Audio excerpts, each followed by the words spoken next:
Assalamualaikum warahmatullahi wabarakatuh. Sahabat Azul rahimakumullah.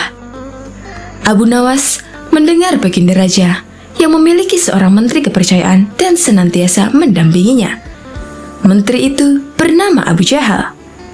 Namun kepercayaan yang diberikan baginda raja sering dimanfaatkan oleh Abu Jahal untuk memperkaya dirinya. Terkadang dia meminta upeti kepada rakyat dengan mengatasnamakan baginda raja. Hal ini tentu saja membuat Abu Nawas sangat geram, tetapi tidak berani mengadukannya kepada baginda raja.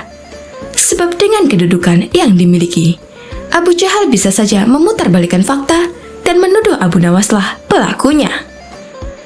Seiring berjalannya waktu, penasihat istana meninggal dunia. Baginda raja sangat kehilangan dan belum bisa menemukan penggantinya. Jadi untuk sementara waktu, jabatan penasihat istana masih kosong, belum ada yang mendudukinya. Kesempatan ini segera dimanfaatkan Abu Jahal. Ia ingin sekali menduduki jabatan tersebut. Dengan begitu, ia bisa lebih leluasa memengaruhi baginda raja. Segala cara Abu Jahal lakukan. Di depan baginda raja, Abu Jahal terus mencari muka agar terpilih menjadi penasihat istana. Tapi sayangnya, ambisi Abu Jahal ini harus kandas di tengah jalan, karena tidak berapa lama, baginda raja justru memilih Abu Nawas untuk jadi penasihat istana. Keputusan baginda raja ini tentu saja membuat Abu Jahal kecewa, sehingga ia menaruh dendam kepada Abu Nawas. Suatu hari, ketika Abu Jahal melihat Abu Nawas sedang duduk bersama baginda raja, timbul pemikiran di kepalanya. Seharusnya, aku yang ada di tempat tersebut. Abu Nawas tidak pantas duduk di situ. Abu Nawas itu apa dia? Tidak mampu mengurus masalah kerajaan. Pantasnya dia jadi pelawak istana. Gerutu Abu Jahal dalam hatinya. Merasa kecewa dengan keputusan baginda raja, Abu Jahal lalu menyampaikan keberatannya. Pada suatu hari, saat baginda raja sedang duduk sendirian di singgasananya, Abu Jahal menghadap dan berkata, "Ampun Paduka yang mulia, hamba izin menghadap baginda raja."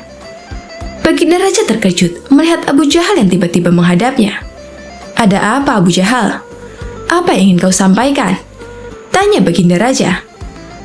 "Ampun Paduka yang mulia, hamba rasa Abu Nawas tidak pantas menjabat sebagai penasihat istana. Karena menurut hamba, dia tidak tahu apa-apa soal negara. Abu Nawas itu apa keahliannya? Cuma melucu saja," tutur Abu Jahal. "Tapi, bukankah Abu Nawas terkenal cerdas? Dia juga seorang yang jujur," ujar baginda raja. "Apakah Paduka sudah meragukan kejujuran saya?" tanya Abu Jahal. "Bukan seperti itu. Kamu kan sudah menduduki jabatan menteri istana. Jadi wajar kalau Abu Nawas yang mengisi jabatan penasihat istana," jawab baginda raja. "Tapi hamba lebih berpengalaman Paduka yang mulia, apalagi mengenai kenegaraan. Hamba juga ahli berperang, tubuh hamba kekar dan perkasa. Lalu hamba sudah lama berbakti kepada baginda raja. Hamba rasa hambalah yang lebih pantas menjadi penasihat istana," ucap Abu Jahal. Melihat ambisi Abu Jahal yang begitu besar ingin menjadi penasihat istana, baginda raja akhirnya membuat keputusan. Ia ingin mengadakan sayembara antara Abu Nawas dan Abu Jahal. Maka dipanggillah Abu Nawas untuk datang ke istana. Singkat cerita, Abu Nawas pun menghadap baginda raja. "Ampun Paduka yang mulia, ada gerangan apa memanggil hamba?" tanya Abu Nawas. "Hai Abu Nawas, Abu Jahal sangat menginginkan jabatan penasihat istana. Dia minta supaya jabatanmu diganti olehnya. Tapi aku juga tidak mungkin memecatmu begitu saja. Biar adil, maka aku putuskan akan mengadakan sayembara untuk kalian berdua. Siapa yang menjadi pemenangnya, maka dialah yang berhak jadi penasihat istana," jelas baginda raja. Sejenak Abu Nawas terdiam dan berpikir, Abu Jahal pasti punya rencana busuk. Jangan sampai dia jadi penasihat istana. Bisa-bisa rakyat makin miskin, tertindas oleh kelakuannya, pikir Abu Nawas. "Ampun Paduka yang mulia, kalau boleh tahu, Sayembara apa yang hendak diberikan? Tanya Abu Nawas. Aku ingin masing-masing dari kalian membawakan 1 gentong air laut, tapi yang rasanya tawar. Perintah Baginda Raja. Abu Nawas dan Abu Jahal langsung terkejut mendengar permintaan Baginda Raja yang aneh itu. Sekarang pulanglah kalian berdua dan besok kembali ke sini dengan membawa air laut yang rasanya tawar, kata Baginda Raja. Sesampainya di rumah, Abu Nawas terus memikirkan dan mencari tahu keberadaan laut yang airnya tawar. Mana ada air laut yang rasanya tawar? Orang secerdik apapun tidak akan bisa melakukannya, pikir Abu Nawas. Sementara itu Abu Jahal mulai berbuat curang.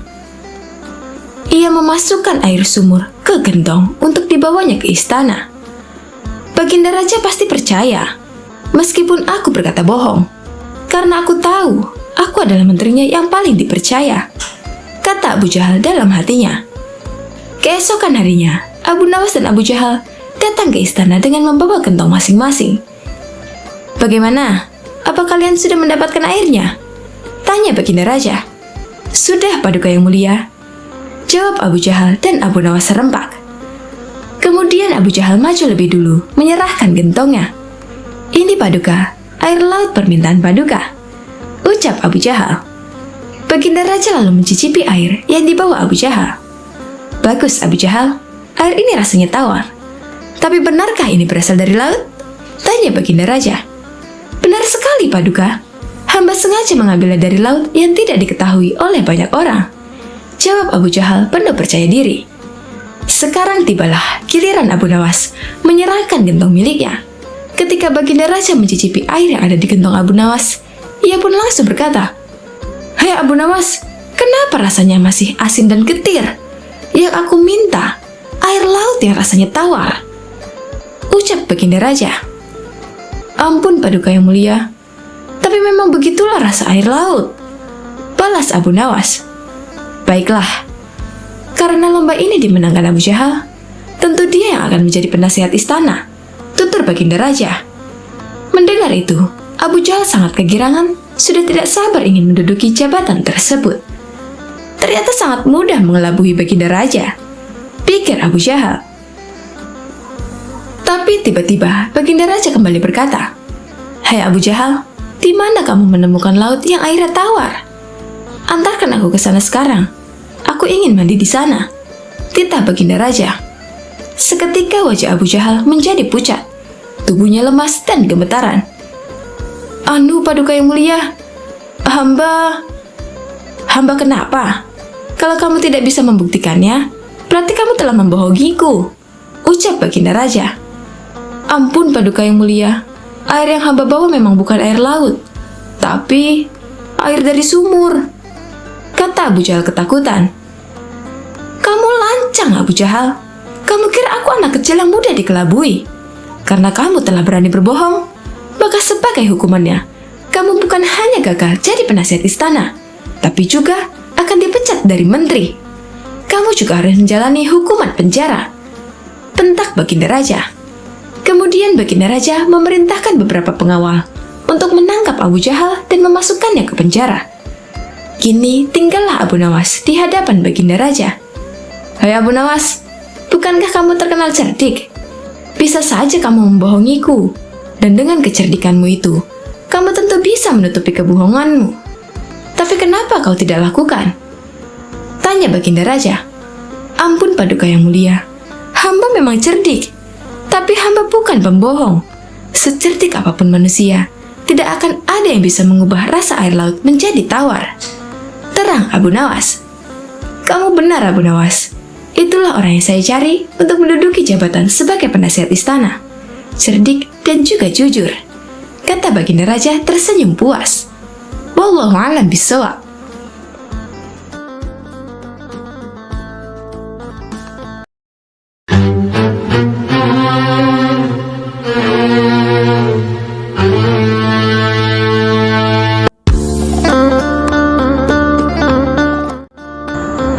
Assalamualaikum warahmatullahi wabarakatuh. Sobat Azul rahimakumullah. Abu Nawas adalah seorang ulama besar yang terkenal dengan kecerdasannya dan dipercaya sebagai wali Allah. Di suatu hari, Baginda Raja Harun al-Rasyid merasakan sakit di seluruh anggota badannya. Bahkan, untuk berjalan saja terasa berat. Akhirnya Baginda Raja memanggil tabib istana untuk mengobatinya. Tapi ternyata hasilnya nihil. Lantaran tabib istana hingga tabib sekota Baghdad tak bisa mengobatinya. Akhirnya, Raja Harun al-Rasyid membuat sayembara untuk para tabib agar bisa menyembuhkan penyakitnya. Barang siapa yang bisa mengobati penyakit Baginda Raja akan diberi hadiah uang emas yang banyak. Sayembara tersebut pun menyebar di seluruh kota. Banyak para tabib yang akhirnya ikut mengadu nasib untuk mengobati Baginda Raja. Abu Nawas yang mendengar sayembara itu pun tertarik untuk mencobanya. Padahal ia sama sekali tidak mempunyai kemampuan untuk mengobati. Hari yang ditunggu pun telah tiba. Abu Nawas menghadap Raja untuk mencoba mengobatinya. Abu Nawas, rupanya engkau ikut pula dalam sayembara yang kuadakan ini, kata Raja. Benar, Baginda, kata Abu Nawas. Apa kamu bisa mengobati penyakitku ini? Tanya Raja Harun al-Rasyid. Hamba akan mencobanya, Baginda.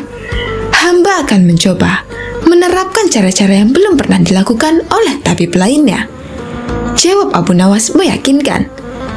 Abu Nawas kemudian meminta Raja Harun al-Rasyid untuk menerangkan penyakit apa yang dideritanya, agar bisa memberikan tindak lanjut. Baginda Raja Harun al-Rasyid pun menerangkan jika tubuhnya terasa nyeri, tangan dan kakinya terasa pegal-pegal. Setelah memeriksa, Abu Nawas tak langsung mengobatinya. Ia meminta waktu 2 hari kepada Raja Harun al-Rasyid untuk meramu resep obat terbaik untuknya. Di bawah pohonnya rindang, Abu Nawas terus berpikir resep untuk sang Baginda. Maklum saja, Abu Nawas bukanlah tabib, sehingga ia pun bingung harus memberikan resep apa untuk Baginda Raja. Sambil duduk dan berpikir, dari kejauhan ia melihat seorang kakek tua yang masih sibuk sendirian memetik buah-buahan di kebun kurma. Abu Nawas yang heran langsung mendekati kakek tersebut. Setelah bercakap-cakap dengan kakek tersebut, Abu Nawas mendapat jawaban. Kakek tersebut menjadikan aktivitas memetik buah sebagai kesibukan. Jika tak ada kesibukan tersebut, malah merasa badannya pegal-pegal. Dari pertemuan tersebut, akhirnya Abu Nawas menemukan penyebab sakitnya Baginda Raja. Esok harinya, Abu Nawas pun menghadap Baginda Raja Harun al-Rasyid. Hai Abu Nawas, belum 2 hari kau sudah menghadapku. Mana obat untukku? Tanya Raja Harun al-Rasyid. Maafkan hamba, Baginda. Kali ini, hamba datang belum membawa obat yang dapat Baginda minum. Sebab, obat yang bisa menyembuhkan Baginda hanya telur unta. Baginda harus cari telur unta itu sendiri. Karena jika tak dicari sendiri, maka khasiatnya akan hilang. Terang Abu Nawas. Kalau itu yang kau sarankan, baiklah, aku akan segera mencarinya, jawab Baginda Raja. Dengan sekuat tenaga, Raja Harun al-Rasyid mencoba mencari telur unta di pasar. Para pedagang pun terheran, bukankah unta itu beranak bukan bertelur? Tapi mereka tak berani mengatakan hal itu sebab yang mencari adalah Baginda Raja. Setelah berkeliling kota dan tak menemukan satupun penjual telur unta, Harun al-Rasyid bertemu nenek tua yang menjelaskan jika unta tak bertelur tapi beranak. Baginda Raja lantas tersadar jika ia baru dibohongi oleh Abu Nawas. Sampai di istana, Raja Harun al-Rasyid merasa kelelahan setelah perjuangannya mencari telur unta dengan berjalan kaki. Baginda Raja pun akhirnya tertidur pulas karena kelelahan. Esok harinya, Baginda Raja tampak segar bugar, dan anehnya sakit yang diderita hilang begitu saja. Ia lalu menyuruh para pengawal untuk meminta Abu Nawas segera menghadapnya. Tak lama kemudian, Abu Nawas pun menghadap. "Bagaimana Baginda? Apakah Baginda telah menemukan telur unta yang hamba ajukan?" tanya Abu Nawas setelah memberikan salam kedatangan. "Rupanya, engkau telah mempermainkanku ya?" jawab Baginda. "Apa yang Baginda maksud?" tanya Abu Nawas. "Engkau menyuruhku mencari telur unta, padahal unta tak bertelur, melainkan beranak," terang Raja Harun al-Rasyid. Abu Nawas kemudian menceritakan pertemuannya dengan kakek tua, hingga ia memperoleh hikmah bahwa anggota badan yang tak pernah digerakkan akan membuat orang sakit. Pengalaman itulah yang ingin diterapkan Abu Nawas kepada bagindanya, supaya Baginda Raja tidak hanya memerintah tetapi juga bergerak. Tentu saja Baginda tidak akan menemukan telur unta, sebab tidak akan mungkin ada unta yang bertelur. Tapi, bukankah Baginda sekarang sudah merasa lebih enakan? Tanya Abu Nawas setelah memberikan penjelasan. "Benar? Apa yang kau katakan itu benar, Abu Nawas?" jawab Raja yang tak lagi marah mendengar jawaban Abu Nawas. "Bahkan aku semalam dapat tidur dengan pulas sekali," lanjut Baginda Raja. "Kalau begitu, betul jika ada pepatah yang mengatakan, tidak ada kelezatan kecuali setelah kepayahan," sahut Abu Nawas. Mendengar hal itu, Raja Harun al-Rasyid pun tertawa dan geleng-geleng kepala atas kecerdikan Abu Nawas.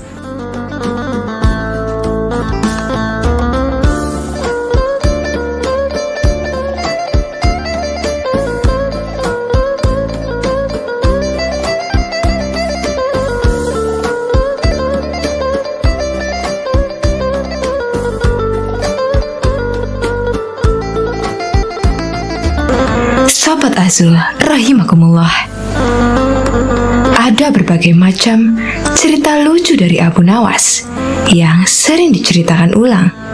Salah satunya adalah tentang berpuasa. Seperti dalam kisah kocak lainnya tentang sang pujangga, ada saja akal cerdik yang ia lakukan. Kali ini, dirinya yang tengah berpuasa hendak dikerjai oleh dua sahabatnya yang tidak berpuasa. Kira-kira, akal seperti apakah yang ia lakukan untuk menghadapi kedua sahabatnya itu?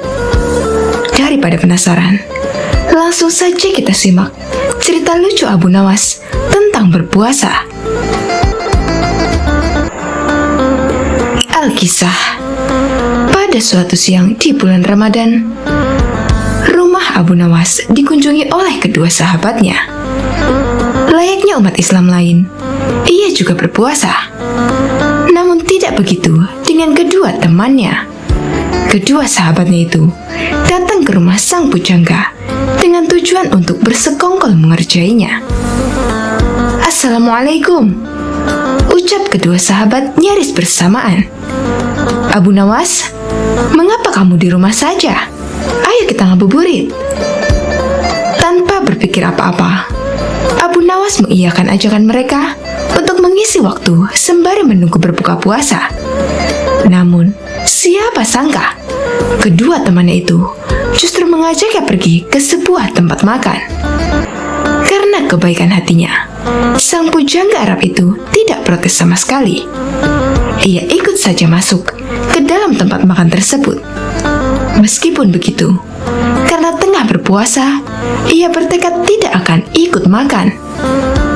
Untungnya, kedua temannya itu membeli makan untuk dibawa pulang, bukan makan di tempat. Rupanya, kedua temanku ini sangat menghormatiku yang sedang berpuasa.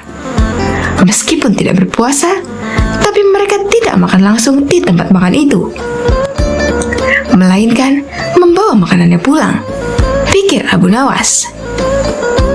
Setelah selesai membeli makanan, mereka bertiga menuju ke rumah salah seorang sahabat. Kebetulan saja, ketika sampai di sana, azan maghrib baru saja berkumandang. "Wah, sudah waktunya berbuka puasa," ucap Abu Nawas. "Batalkan saja dahulu puasamu dengan minum," ucap salah satu temannya. Sang pujangga pun segera minum, kemudian menunggu ditawari makan bersama. Jangan lupa sholat dulu, ucap temannya yang lain. Nanti kamu ketinggalan jatah waktu sholat maghrib. Benar juga, jawab Abu Nawas. Ia kemudian mengambil air wudhu dan menjalankan ibadah sholat maghrib. Seusai sholat, ia kembali menemui kedua sahabatnya sambil berpikiran. Kali ini akhirnya ia bisa makan. Mengapa kamu tidak mengaji Al-Quran? Tanya temannya. Mumpung perutmu masih kosong, lebih baik kamu mengaji dahulu. Takutnya, nanti kalau sudah kenyang, kamu jadi mengantuk. Lama-kelamaan, penyair dari Persia itu merasa jengkel. Ia merasa kalau kedua sahabatnya itu sedang mengerjainya. Meskipun begitu, ia tetap menurut dan mengaji Al-Quran. Kemudian, apakah setelah mengaji, akhirnya ia bisa makan? Tentu saja tidak. Abu Nawas, sekarang mari kita lompat tidur, ucap salah satu temannya. Esok pagi yang memiliki mimpi paling indah akan bisa memakan makanan ini. Bukannya mengajak makan, temannya itu justru mengajak lompat tidur. Tentu saja saat itu ia benar-benar sadar kalau ia sedang dikerjai oleh teman-temannya. Meskipun marah, tokoh yang hidup di abad ke-8 ini tetap menyanggupi perlombaan yang tidak masuk akal tersebut.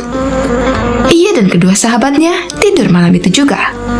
Dan keesokan harinya, setelah bangun tidur, mereka pun kembali berkumpul untuk membicarakan mimpi yang mereka dapatkan semalam. Salah satu dari teman Abu Nawas memulai ceritanya. Semalam, aku bermimpi sangat indah sekali. Di dalam mimpi itu, aku memiliki rumah mewah, mobil mewah, uang yang banyak, dan pesawat pribadi. Hidupku pokoknya sangat sempurna. Teman yang lain menganggukkan kepalanya beberapa kali ketika mendengar cerita itu. Mimpimu memang indah, sahabat, ucapnya kemudian. Tapi egois sekali. Kalau aku semalam justru bermimpi kalau negeriku ini tidak punya hutang. Infrastrukturnya berkembang dengan baik. Jalan-jalan yang mulus, pelabuhan selalu lancar, ongkos transportasi murah, dan semua rakyatnya begitu sejahtera hingga aku tak bisa menemukan orang yang berhak menerima zakat.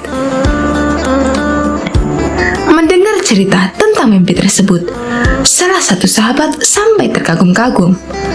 Mimpimu luar biasa sekali, sahabat, ucap salah satu sahabatnya. Bagaimana denganmu, Abu Nawas? Apakah mimpimu lebih luar biasa dari sahabat kita ini? Coba ceritakanlah kepada kami, wahai sahabat. Sayangnya, mimpiku hanya biasa saja, ucap sang pujangga memulai ceritanya. Semalam aku bermimpi dengan Nabi Daud alaihi salam.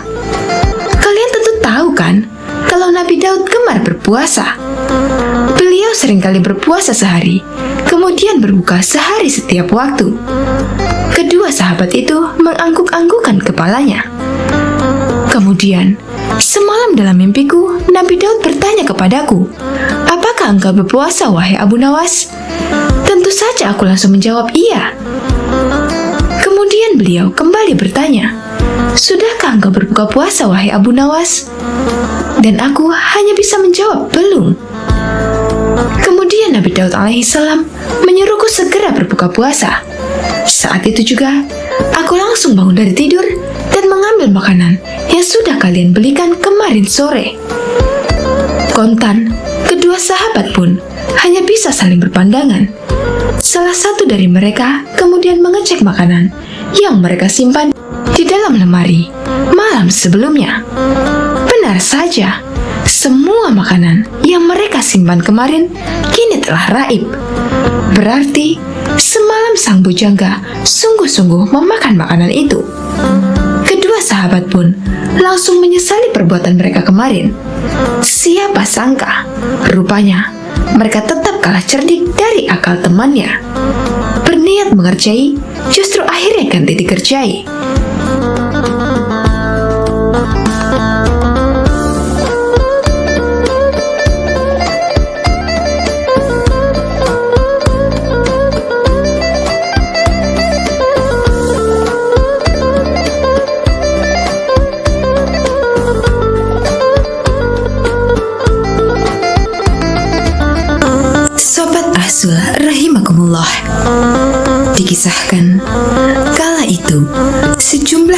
Baghdad berkumpul di depan istana Khalifah Harun al-Rashid. Sebagian berteriak dan meminta agar Abu Nawas segera ditangkap. Dikisahkan dalam buku Kisah Lucu Kecerdasan Abu Nawas, susunan Sukma Hadiwiyanto, kala itu sejumlah penduduk Baghdad berkumpul di depan istana Khalifah Harun al-Rashid. Sebagian berteriak dan meminta agar Abu Nawas ditangkap. Para penduduk protes karena baliho raksasa milik Abu Nawas yang dipasang di depan rumahnya yang berbunyi, "Dijual cepat matahari Baghdad. Siapa cepat dapat bonus anak unta." Penduduk lainnya merasa panik dan kasak-kusuk di depan istana. Mereka takut sekaligus bingung. Jika matahari Baghdad dijual, maka bagaimana mereka bisa hidup? "Abu Nawas, kamu serius mau menjual matahari?" tanya Khalifah Harun al-Rashid sambil mengamati massa yang membludak di depan istananya. "Benar, Baginda. Supaya kita bisa ikut cara mereka menggunakan otak," jawab Abu Nawas. "Maksudnya?" Khalifah kembali bertanya. "Begini, Baginda. Apakah Baginda senang infrastruktur di Baghdad terbangun hebat di zaman Baginda? Baginda bangga bisa menjadi teladan untuk rakyat bahwa selama menjabat jadi khalifah, Baginda tidak korupsi. Baginda senang tidak mempertontonkan keserakahan dengan menguasai ratusan ribu hektar padang pasir. Padahal Baginda bisa melakukannya dengan kekuasaan yang sekarang Baginda genggam," beber Abu Nawas. Khalifah Harun al-Rashid yang bingung lantas meminta Abu Nawas untuk menjelaskan maksud dari ucapannya. "Abu Nawas, coba ke inti masalah. Jika Baginda turun dan tanya massa yang sekarang berdemonstrasi itu, ketahuilah bahwa mereka akan menjawab, 'Buat apa bangun infrastruktur? Infrastruktur tidak bisa dimakan.' Jadi, jalan-jalan mulus yang Baginda bangun selama ini, puluhan bendungan yang Baginda banggakan, lapangan terbang, rel kereta api di Koramabad, pasar-pasar di Kirkuk, itu semua percuma, tidak bisa dimakan," kata Abu Nawas menjelaskan. Khalifah Harun al-Rashid pun terdiam. Baginda bangga tidak korupsi. Anak Baginda jual pisang goreng. Itu malah membuat mereka marah dan cemburu. Buat mereka, Baginda mestinya korupsi agar mereka tak repot-repot lagi bikin isu tak masuk akal. Misalnya, Baginda keturunan Mongolia. Baginda memusuhi ulama. Baginda membiarkan partai Bands yang sudah dilarang tumbuh lagi. Wah, pokoknya banyak Baginda. Lalu, apa hubungannya dengan menjual matahari? Tanya Khalifah Harun al-Rashid. Abu Nawas kemudian menjelaskan apa yang dianggap Khalifah Harun sebagai prestasi nasional justru dianggap pemborosan dan membebani negara karena mereka terbiasa melihat prestasi yang ada di ruang gelap. Di ruang gelap, gadis cantik tak terlihat. Sebatang emas bisa dianggap besi. Tapi, kalaupun mata mereka tak melihat di ruang gelap, bukankah telinga mereka dapat mendengar? Hati mereka terbuka. Bagaimana mungkin mereka menuduhku memusuhi ulama, padahal wakilku sekarang adalah ulama besar? Jikapun mereka tak suka aku, bukankah kepada mereka sekarang aku sodorkan ulama yang dulu mereka klaim mereka bela? Mengapa sekarang mereka tinggalkan? Abu Nawas kemudian berkata, "Baginda, itulah enaknya melihat dunia di ruang gelap sambil terbalik. Kita bisa menikmati apa yang mereka nikmati selama ini. Baginda tidak capek berpikir rasional." Khalifah Harun al-Rashid kembali terdiam. Abu Nawas lanjut menjelaskan, "Percayalah Baginda, hanya dengan melihat segala sesuatu di kegelapan, Baginda akan paham mengapa selama ini mereka melihat infrastruktur megah, pemerataan pembangunan di daerah tertinggal, semua sama sekali tidak berguna karena tak bisa dimakan. Mohon jangan katakan, infrastruktur memang tak bisa dimakan. Tapi dengan infrastruktur, kita semakin mudah mencari makan. Itu cara berpikir rasional dan normal, Paduka. Masa di depan istana semakin membludak. Khalifah Harun al-Rashid masih terdiam. Ia lantas memberi isyarat membenarkan ucapan Abu Nawas.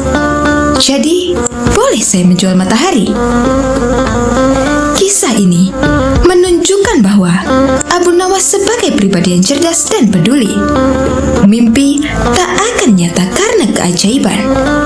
Butuh keringat, kebulatan tekad, dan kerja keras untuk mewujudkannya.